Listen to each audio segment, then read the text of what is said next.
When I was in middle school and high school, I was a little bit of a rebel.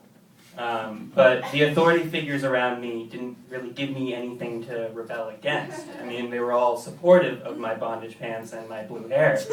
And actually, my elementary school was so progressive that I dyed my hair for the first time in 4th grade, purple. And from 1st grade all the way through 12th grade, I called all my teachers by their first name.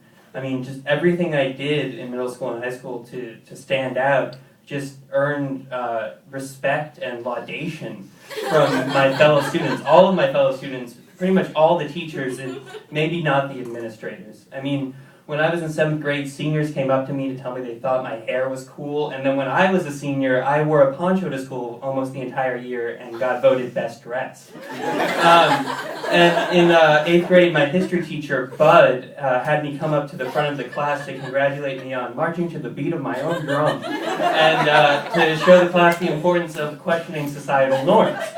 But I mean, it was a private school, and it got a lot more preppy while I was there. My class was sort of the last one chosen, you know, considering creativity and stuff like that, and not just how we looked on paper.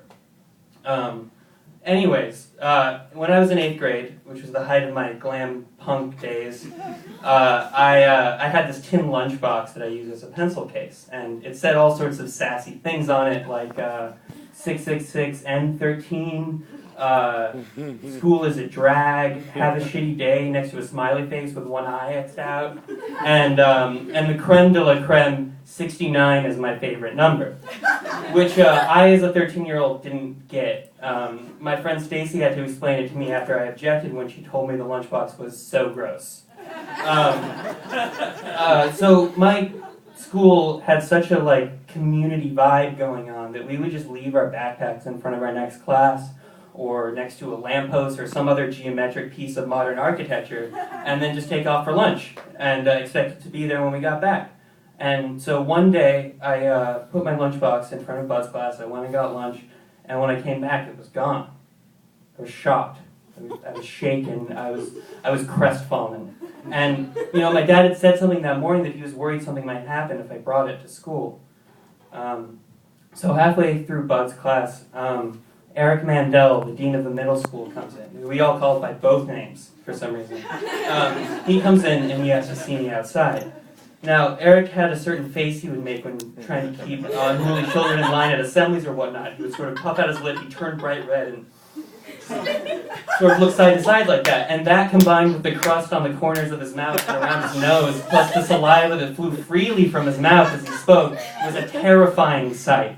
And he was making this face when he came in and asked to see me outside. So I go outside and he shows me the lunchbox, and he's like, I found your lunchbox, okay, when I was giving a tour, and and he was really mad, and he explained to me, he's like, well, so is one of your parents coming to pick you up after school? Okay, well, you and your dad, okay, are gonna have to come see me in my office after school. And so I just had PE left after that, and I just drudged through it, head down, defeated. Rob and Mike, the two PE coaches, had seen the lunchbox in Eric's office, and they thought the whole thing was hilarious. Mike said, 69 is my favorite number, huh? And I just found out what that means today, I said. So after PE, my dad comes, and I, broken, and he go over to Eric's office, and Eric's sitting there. He's still red in his face, but he has a smile. And, he starts making his case to my dad. Well, we try and create a nurturing community here. And, you can see how this is very inappropriate behavior. And, in this sort of buddy-buddy way. And then suddenly my dad just stops him with, but they're just words, right? I mean, they're not hateful or anything. I felt warmth return to my body. My dad was going to bat for me. I mean, just words was something he said all the time, usually sort of jokey at the end of a benign suggestion like, maybe you should bring a jacket. Just words. But, this time he really meant it. It was profound. These were just words, and he was shocked that they had gotten me in this much trouble. Eric just froze, and then just got redder and redder and just like a beet, just purple. His lips started shaking, just like that for a couple seconds, and then he burst out just erupted with, if a prospective parent had seen it. I mean, I was giving a tour, but luckily I saw it before they did. And 69 is my favorite number. Really, I just found out. I didn't know what it meant. My dad said that he could see how it might be a problem for a prospective parent, but that he didn't see anything wrong with the lunchbox itself.